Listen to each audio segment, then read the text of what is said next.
The folder sat right there on the desktop, like a dare. Goodbye? Don't open. Not a system name, not a sync hiccup. A labeled box someone made with intention. I was clearing bloat off our shared laptop. Old utilities, duplicate photos, quiet Saturday, coffee going cool in my office. Her iCloud was still logged in. Habit. She always forgot to sign out. I clicked. Inside, one long video. 58 minutes. Timestamp, 2 days before our vows. At first it was noise, a hotel suite downtown. Music, champagne, ring light, paper crowns. Harmless. Then the camera drifted into the adjoining room, where 3 guys in jeans stood like they'd paid rent. One of them turned, and it hit me like a steel beam. Dylan Grant, my cousin. The pacifier relative I'd invited to our wedding for family peace. He leaned in toward Jenna. She smiled like they had history, touched his arm, and they disappeared onto the balcony. When they came back, her lipstick was smeared and her collar was tugged. He adjusted his belt with that lazy, done look. In the background, her friends threw glances and comments that weren't far from jokes. I paused the frame and let the silence do the math. 2 days before vows. A balcony. My blood didn't spike, it thinned. I didn't storm down the hall. I didn't practice speeches. I closed the laptop and made one choice. Don't react, collect. If I'd known where it was headed, I'd have bought thicker paper for the printer. Next morning I met the guy they call, when you don't want drama, you want facts. The coffee spot at Union Station was half commuters, half tourists pretending to be commuters. Victor Ames walked in on time, gray jacket, haircut that says precise. He listened without blinking while I sketched the basics and slid him the guest logins and the cloud access. Corporate had hired his firm to unwind vendor scams. He could read the web like blueprints. Passwords, 2-factor approvals, device list, he said, tapping the screen with a capped pen. You give consent? It's my shared laptop. Joint account. She left it connected. I want the truth. All of it. Victor nodded. You'll get a timeline. Messages, locations, metadata. I'll recover deletes where I can. Skip commentary, I added. I'm short on appetite for opinions. I don't do poetry, he said, deadpan, which I appreciated. Couple days. I shook his hand and walked out to Wine Coop with a to-do list in my head. First initiative, remove ambiguity.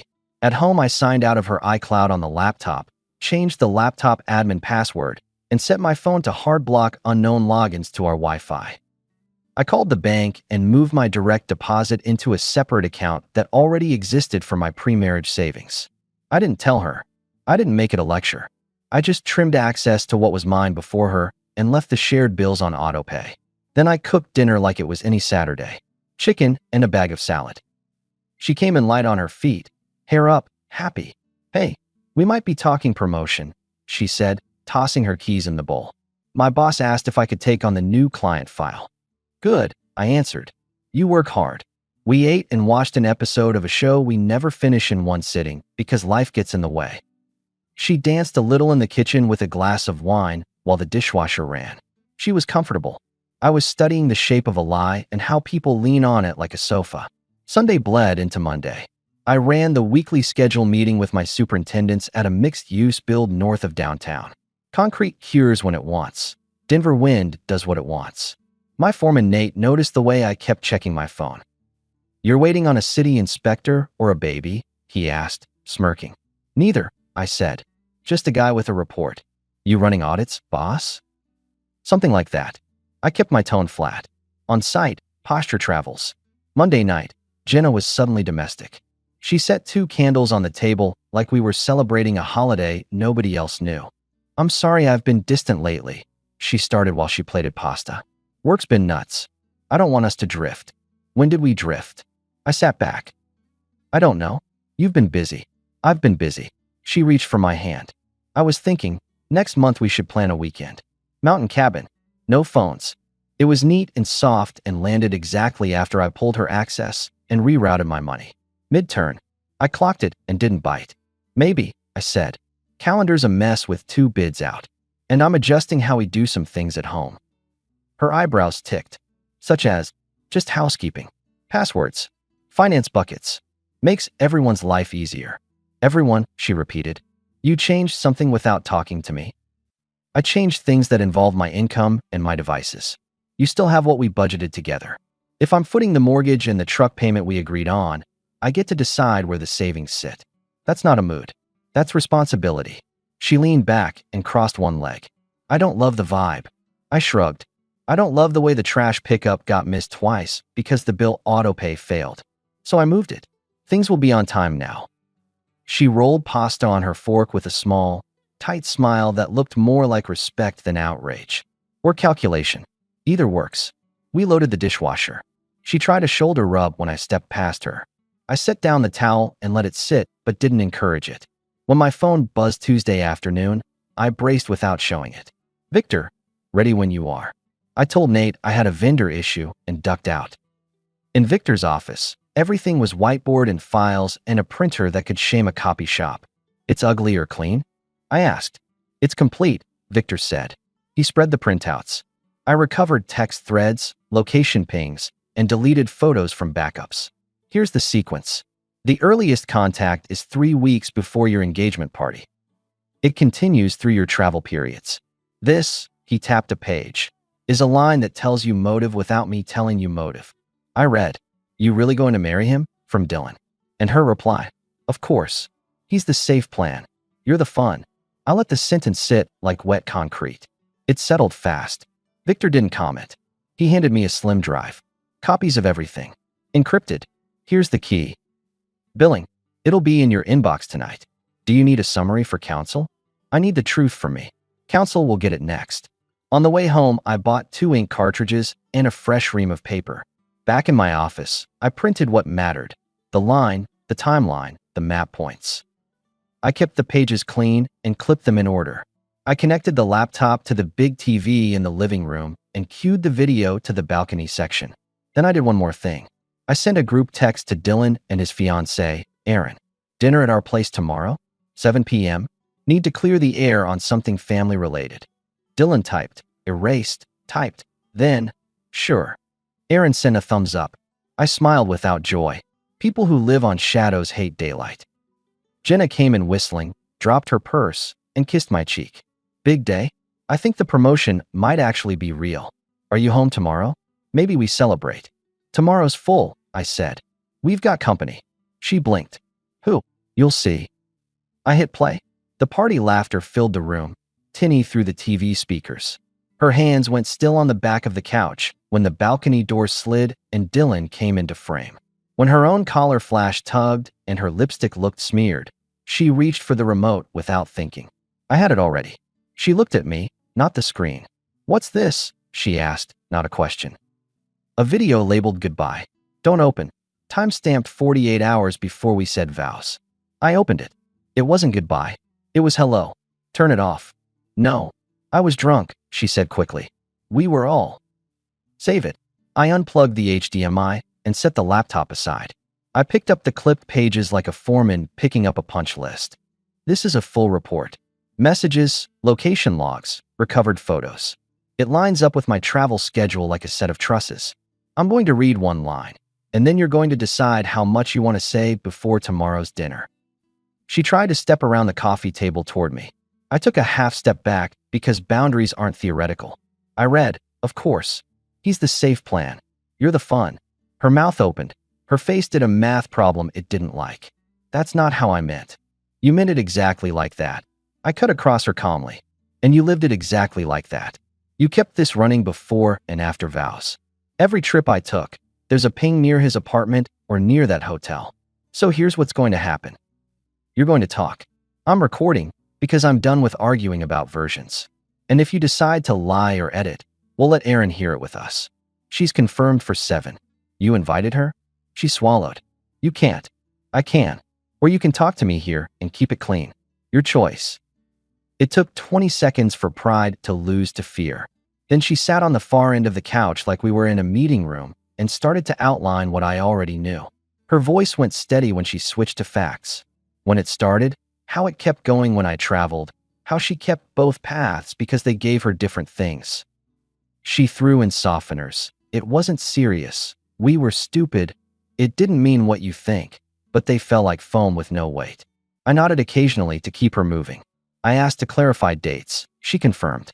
I didn't ask why. I didn't care. Please cancel the dinner, she said finally. Erin doesn't need to be pulled into this. I agree. Erin didn't choose it. If you keep this honest, I'll cancel. If this goes slippery again, she gets the link. Link, she repeated, eyes on the laptop. Whole package.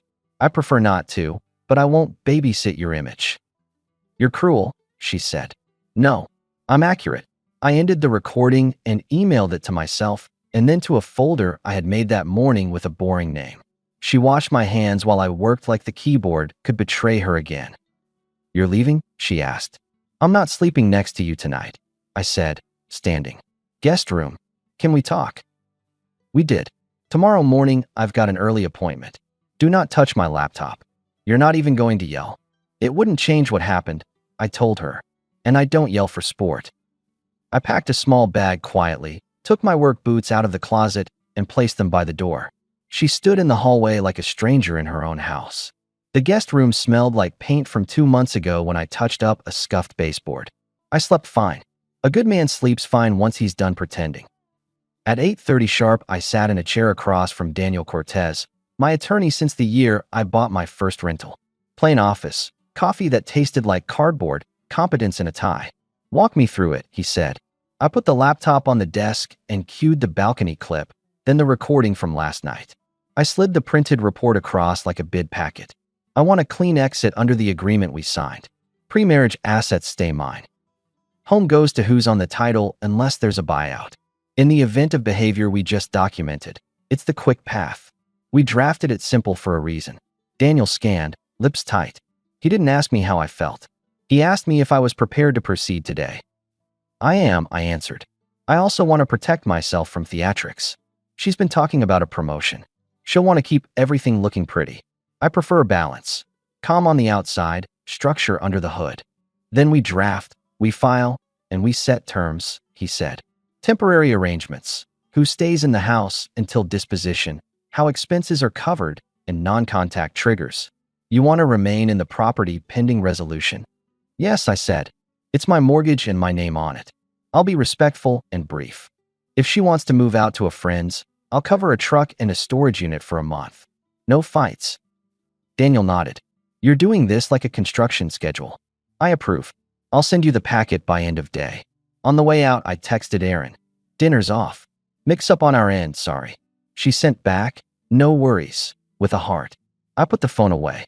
Dylan sent me a question mark 10 minutes later. I didn't reply. Back home, Jenna was on the couch with a legal pad and a pen she wasn't writing with. She had a glass of water on a coaster like she wanted to show good habits. She looked up with a practiced calm. I was awful, she started. I don't have an excuse. I panicked. I wanted to hold on to something safe while I figured out what I wanted. That's not fair to you. You wanted insurance, I said. You got it. For 8 months. I can sell the ring if you want, she blurted, a dramatic swing that landed nowhere. It's insured. It's also a symbol. Keep it for now.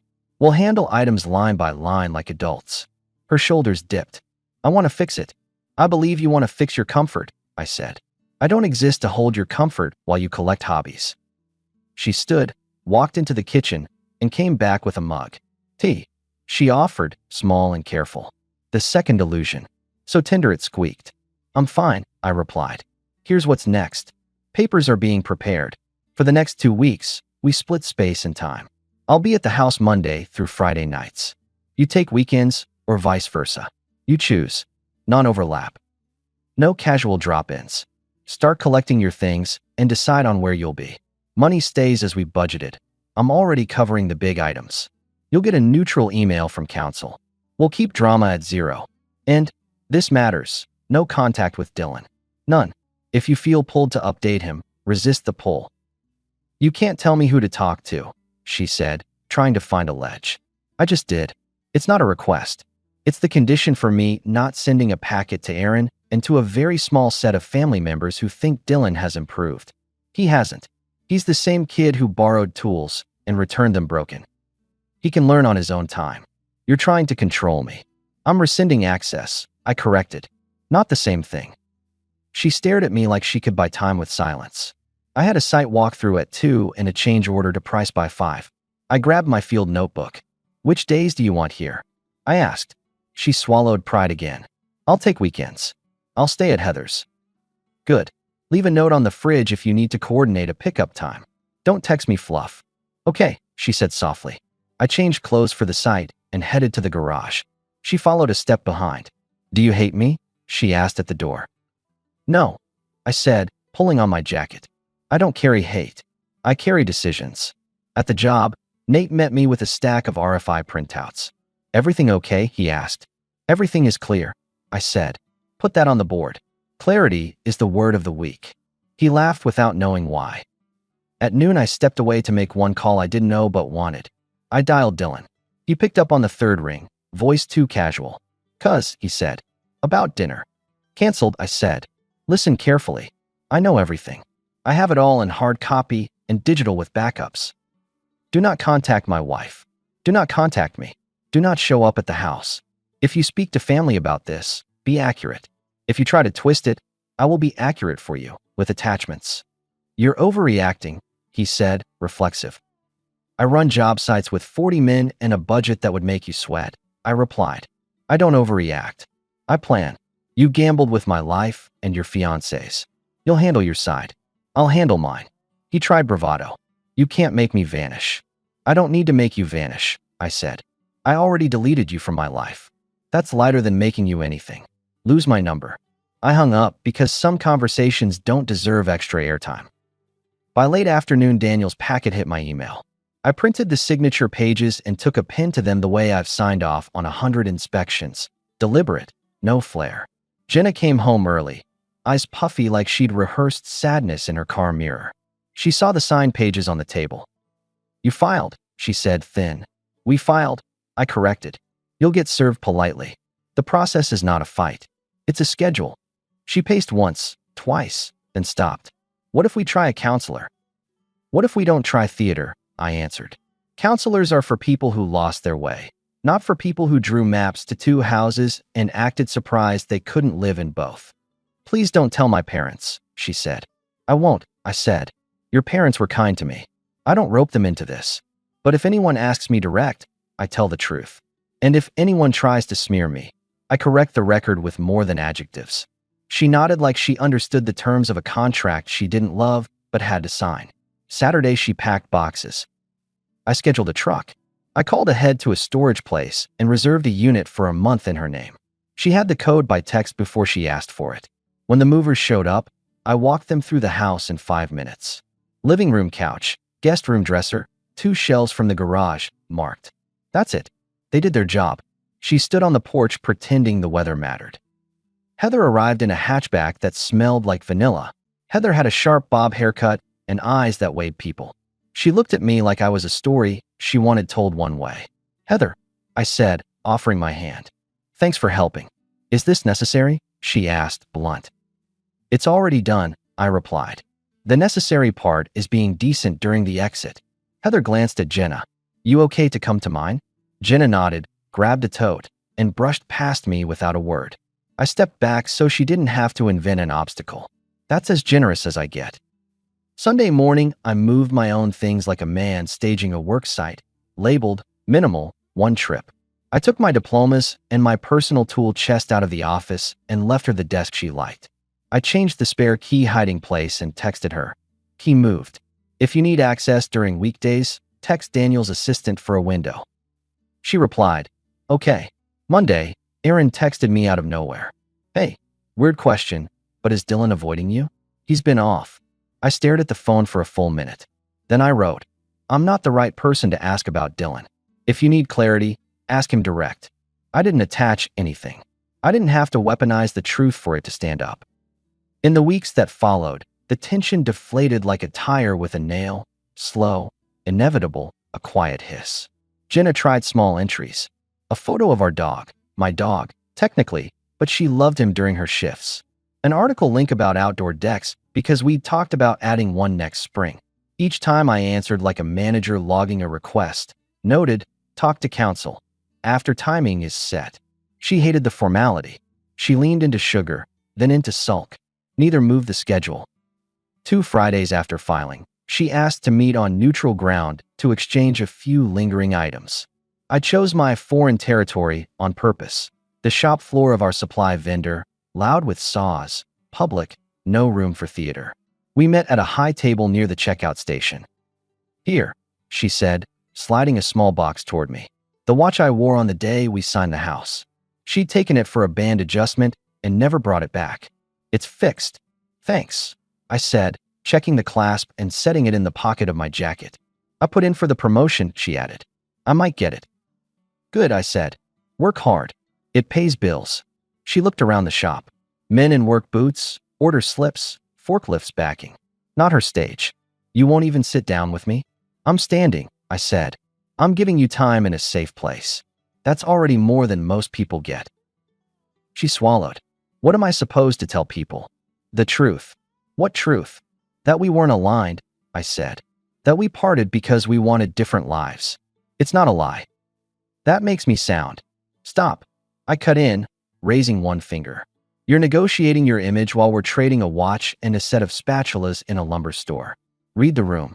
She breathed out a laugh that wasn't joy. You always were good at killing the moment. I'm good at building. Different skill set. I checked my phone. My pickup's at the curb. Do you need anything else for the weekend? She shook her head. No. Then we're done for today, I said, and I walked because exits are also decisions. The papers ran their route. When the final signatures were down, the house stayed mine. The accounts went back to what they were. The split items went to their new zip code without drama. I didn't post anything. I didn't give speeches. I did one last thing that felt right to me and like sand to her. I wrote a short email to our inner circle, my sister, 2 friends, her parents. Before rumors could do the talking, we've decided to part ways. We're handling it respectfully. Please direct logistical questions to us individually. Emotional sidebars aren't needed. I wish Jenna well. Clean, minimal, unshakable. The last night she came by to pick up the framed photos we'd set aside. She hovered in the hallway, eyes moving over the bare nails where pictures had hung. Is there anything you regret? She asked. I regret not seeing the folder sooner, I said. It would have saved us both time. That's cold, she murmured. It's true. I held the door. Take care of yourself. She hesitated. Do you still think I'm a monster? I never did, I said. I think you're a person who made a system that served you and hoped I'd keep paying for it. I stopped paying. She nodded once, took the box, and left. I closed the door quietly and turned the deadbolt the way I've done my whole life when a job's done and the site's secure. My epilogue is not a victory parade. It's a life that fits. 6 months later, I bought a small place west of downtown with a decent yard and a garage big enough to make a mess in. I replaced the old fencing, built a simple pergola, stained it myself late on a Saturday with a radio playing a ball game. I traded my old truck for a newer one because towing got easier and because nobody had a vote in my purchases but me. Work moved fast. We won a bid I wanted and landed 2 new clients who weren't nightmares. I took up boxing 3 nights a week at a gym where nobody cares about your day job. I see my guys more. I grill for them without talking about anything heavy. There's a woman I see now and then, Brooke. She runs events and knows how to end a conversation without apology. She asks me 0 questions about my past unless they matter. We go hiking above Golden and eat burgers by the window. She laughs at my dry jokes and leaves when she says she'll leave. I like that. Maybe it's nothing big. Maybe it's exactly the size it should be. As for Jenna, I don't spy. But Denver is a village in a city suit. You hear things if you stand still long enough. The promotion didn't come through. Her boss went in another direction, which means exactly what it always means. She moved into a modern building with a roommate from work to cut costs. Someone said she returned the ring to a safe deposit box because she can't decide what to do with it. I don't feel triumph. I feel nothing. That's the power of clean edges. I never sent Erin a file. She eventually left Dylan on her own timeline, and that's her story, not mine. At Thanksgiving, my aunt asked if I'd seen Dylan lately. I told her I wish everyone well. It wasn't a lie. If there's a moral, it's this. Love can be complicated. Respect isn't. The minute respect leaves, the lease is up. I don't run a museum of broken boundaries. I build. I fix. And when something is designed wrong from the start, I don't paint it pretty and call it good. I tear it down and pour new footing. The last thing I said to Jenna, the line that ended the play, it was simple. She texted me months later, One of those late messages people send when they miss the old safety net. Do you ever think about what we had? I looked at it, looked at the dog asleep on the rug at my feet, looked at my own house quiet and honest, and typed back, I don't live in past tense. Then I put the phone face down and got back to living like a man who knows his worth.